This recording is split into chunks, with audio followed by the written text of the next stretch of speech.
Welcome back, dear students. Today, we are going to take up a new chapter, chapter number 12, Reproduction in Plants. So, first thing is that we have to know what is reproduction. Reproduction is the process of producing new ones of the same kind. Every living organism present on the earth used to reproduce, and they used to produce a young one of their own kind. The reproduction process is performed by different living organisms in different ways. Broadly, we can divide the process of reproduction into two types. The broad type of reproduction are asexual reproduction and sexual reproduction. Asexual reproduction is the type of reproduction in which only one individual produces the young one. In this type of reproduction, the fusion of the gametes is not involved, while sexual reproduction is the one in which there is fusion of gametes and two different individuals of different genders involved in this process. Again, this asexual reproduction is divided into different types. Let us see the types of asexual reproduction.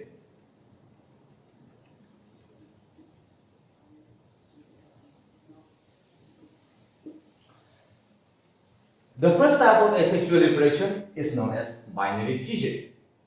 In this type of asexual reproduction, the body of an organism, when it becomes mature, divides it into two parts.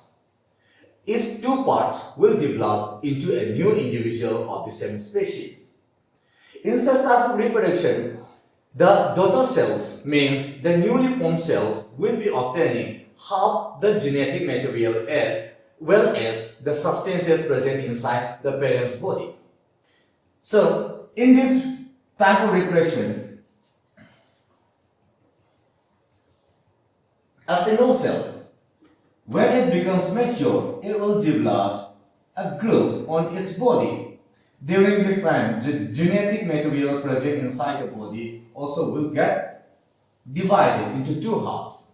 When this division process is completed, at the time we will get two new individuals of the same species having equal number of genetic materials and the cellular materials. That means each daughter cell will receive half the genetic material and the cell components. The next type of asexual reproduction is budding. Budding is the type of asexual reproduction in which a small outgrowth will be developed on the body of the parent's body. When this small outgrowth, which we call it as the bud, get mature, it will get detached from the body of the parent and it will give rise to a new individual of the same species. Let us say, for example, Hydra. Hydra is a unicellular organism, microscopic organism. When this Hydra gets mature, it will develop an outgrowth, which we call it as a bud, on its body. This bud, when it gets mature, it will get separated out from the body of the parent. And it will give rise to a new individual of the same species. So in this way, some organisms used to reproduce. Next type of asexual reproduction is fragmentation. This type of reproduction is performed by the organism which used to have long, elongated, filamentous body structure. These organisms, when they become mature, their body used to get separated or divided into small fragments. And each and every fragment will be behaving or developing into a new individual of the same species. So in this way, the organisms like Spirogyra, which used to have a long body structure, used to reproduce to give rise to a new one.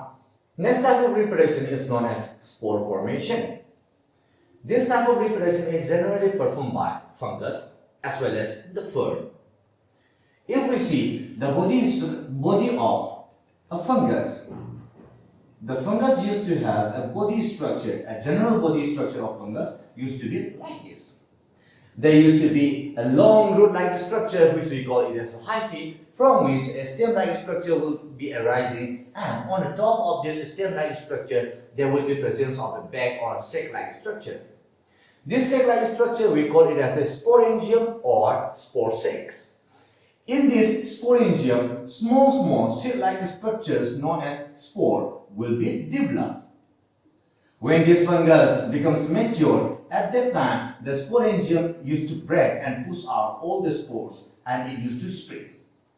When the spores fall on a particular area where there is a presence of water, warm temperature and nutrients, at that time the spores would give rise to a new individual of this fungus species.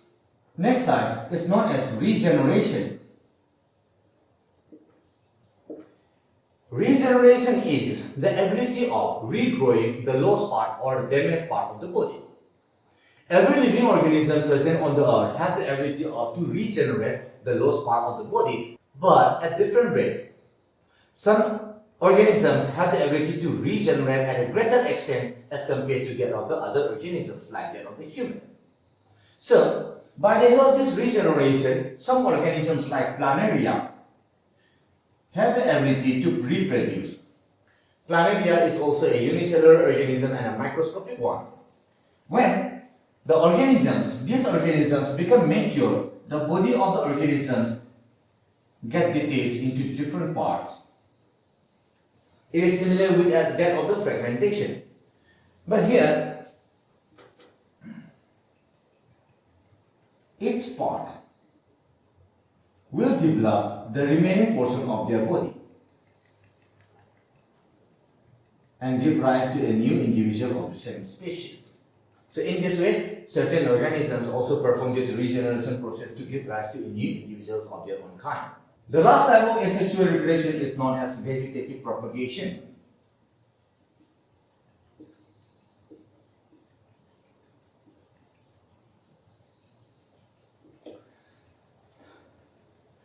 Vegetative propagation is the type of reproduction in which a new individual is developed from the vegetative parts of the body. When we say vegetative parts, it will be considering the leaf, stem, roots, or any part excluding the fruits and the flower. Different parts used to give rise to new individuals in different ways. In some plants, the new individual is developed from the leaf. In some plants, the new plant is developed from the stem, and in some, it is developed from the roots. Depending upon that, the vegetative propagations, which occurs naturally, can be divided into three types: vegetative propagation by leaves, vegetative propagation by stem, and vegetative propagation by roots. Some of the vegetative propagations are done artificially, and those are known as artificial vegetative propagations. So this is about the type of asexual reproduction that is performed by the plants.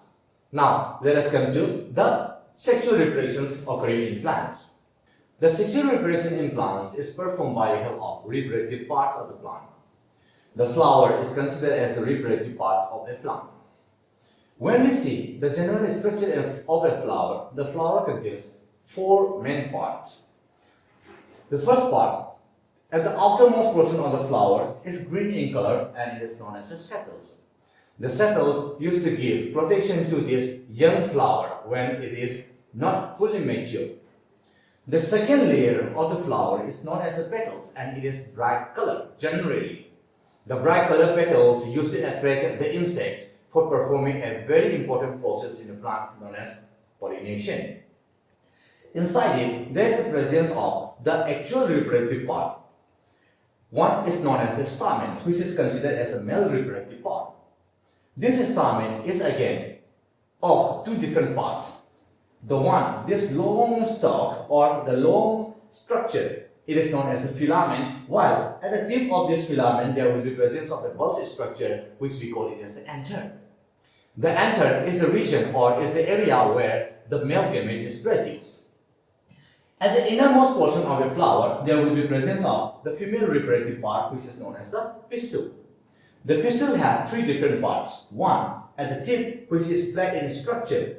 This flat structure at the tip of the pistil is known as stigma. The long tube that connects this stigma with the base portion, it is known as the style.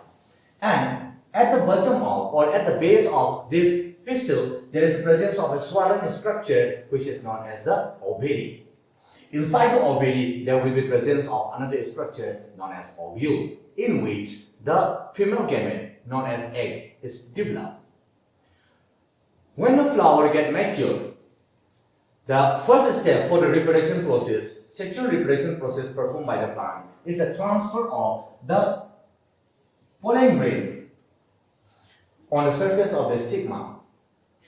This process of transferring the pollen grain from the surface of the anther to the stigma, it is known as pollination. The flowers are divided into two types depending upon the reproductive parts present in them. If the flower contains both the reproductive part, means the stamen and the pistil, then those type of flower are known as bisexual flower. While some flowers used to have only one reproductive part, it may be stamen or it may be pistil. Such type of flower we call it as a unisexual flower. So the first step during the process of reproduction of a plant is the transferring of the pollen grain from the anther to the surface of the stigma. This process of transferring the pollen grain from the anther to the stigma, it is known as pollination.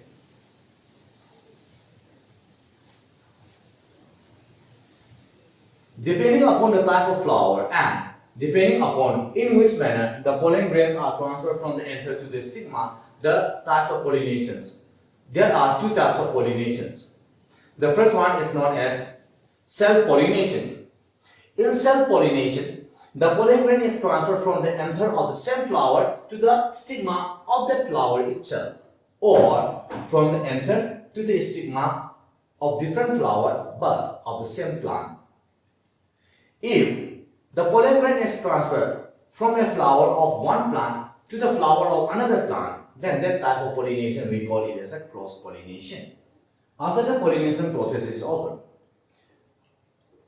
the pollen grain that fall on the surface of the stigma will develop a tube-like structure which is known as the pollen tube.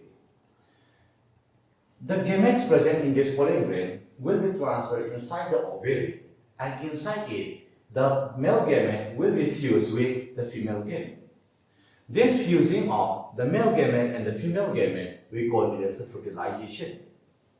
So, after the pollination and after the fertilization, all the parts of the flower will fall off along with the upper portion of the female reproductive part. Only the ovary portion will be left. This ovary will become enlarged, and inside it there will be development of seed and fruits. And finally, the fruit is developed from the flower. So, these are the things that we studied in this chapter. For today, we are going to wind up here. In the next class, we will come with a new chapter. Thank you, dear students.